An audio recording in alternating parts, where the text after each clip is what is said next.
français, une réflexion sur la famille, l'immigration et tout ce qui est nos origines. L'auteur vivre au Liban des années 70-80. Reportage Maurice Turiot.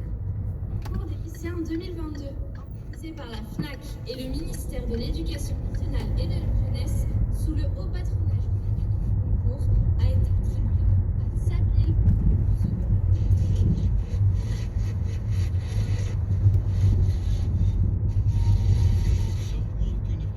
sur la famille, l'immigration et ce qui nous reste de nos origines.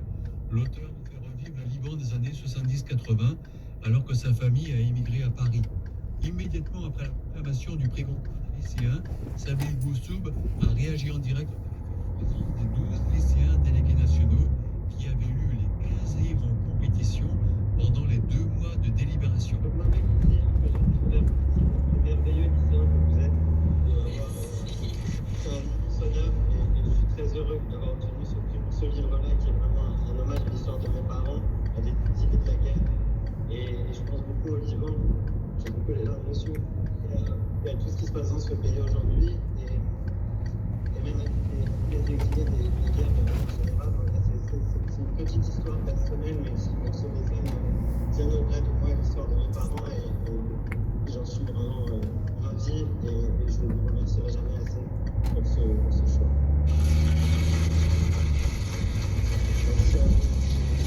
Le prix Goncourt des lycéens est organisé depuis 1988 par la FNAC et le ministère de l'Éducation nationale et de la jeunesse. Voilà, reportage signé Maurice Turiot. Au mondial du Qatar, pour finir, la Suisse a réussi son entrée en matière face au Cameroun en dominant 1-0. Dans l'autre match du groupe, la Serbie rencontre ce soir le Brésil qui se lance à 20h dans la course au 6e titre de champion du monde. Et puis dans le groupe H, le Portugal est venu à bout dans la douleur du Ghana, 3-2. Dans l'autre match du groupe, l'Uruguay et la Corée du Sud se sont neutralisés. Pour finir, attention, si vous êtes en Bretagne, le Finistère et le Morbihan sont placés en vigilance orange ce soir pour vagues de submersion, notamment à cause des grandes marées, prévient Météo France. Merci à tous d'avoir été à l'écoute de Journal. Merci à Pascal Gauthier qui était à la technique ce soir. Bonne soirée à tous.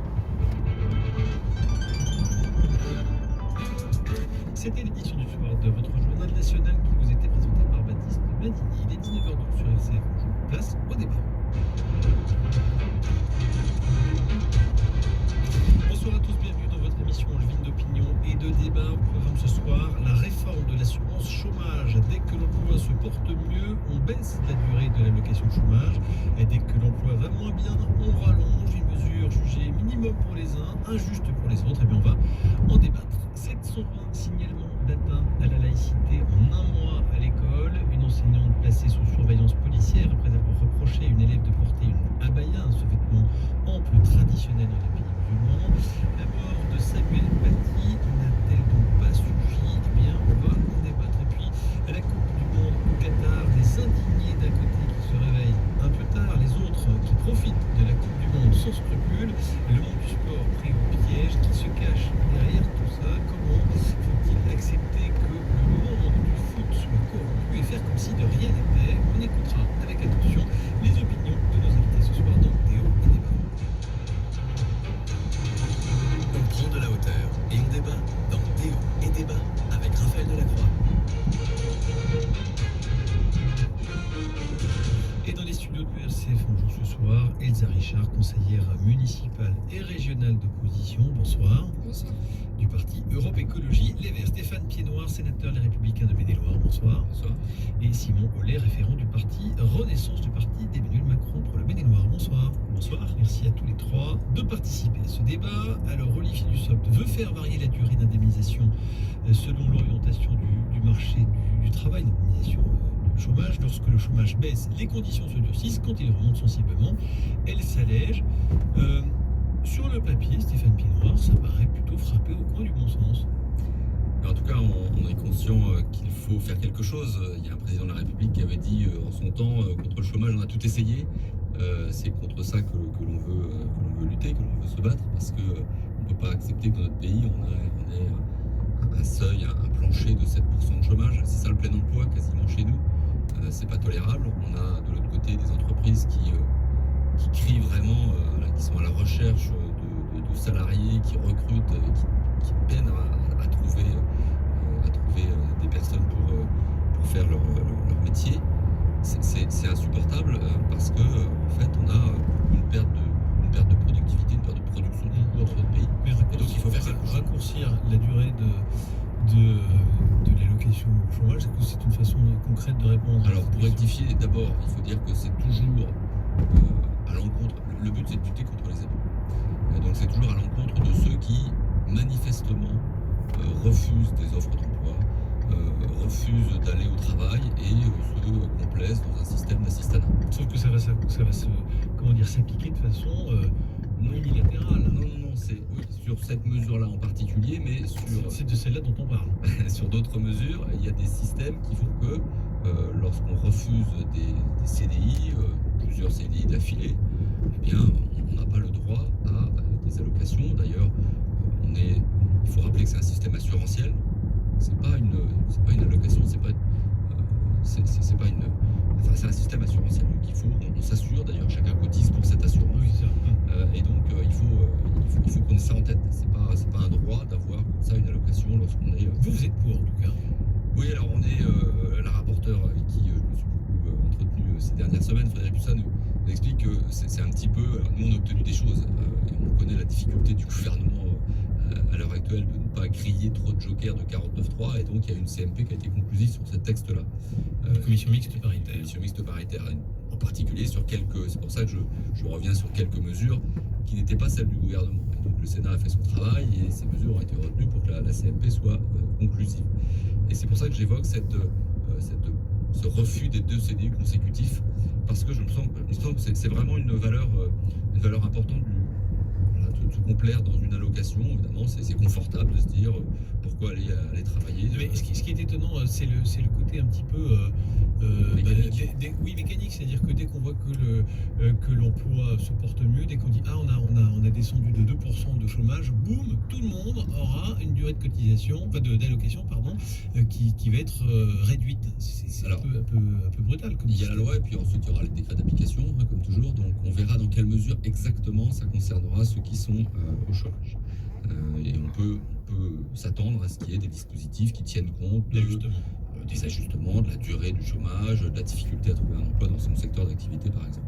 Elsa Richard, même question, c'est difficile de ne pas penser que quand l'emploi va mieux, on ne se dise pas que les chômeurs, théoriquement, devraient plus facilement trouver du travail. Vous êtes d'accord avec ça ? Bah, pas complètement, non, en fait. C'est une réforme qui est relativement brutale et le poser comme ça vient annuler, on va dire,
Yo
vengo de un pueblito cerca de Santa María.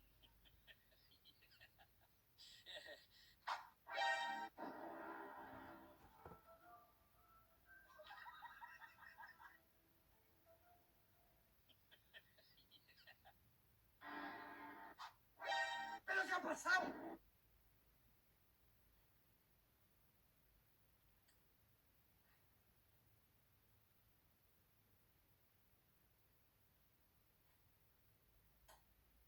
Oh.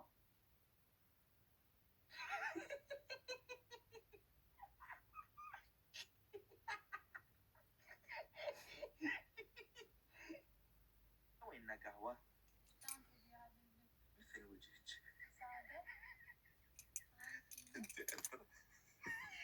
التربية حلوة كمان يعني حبيبة أنا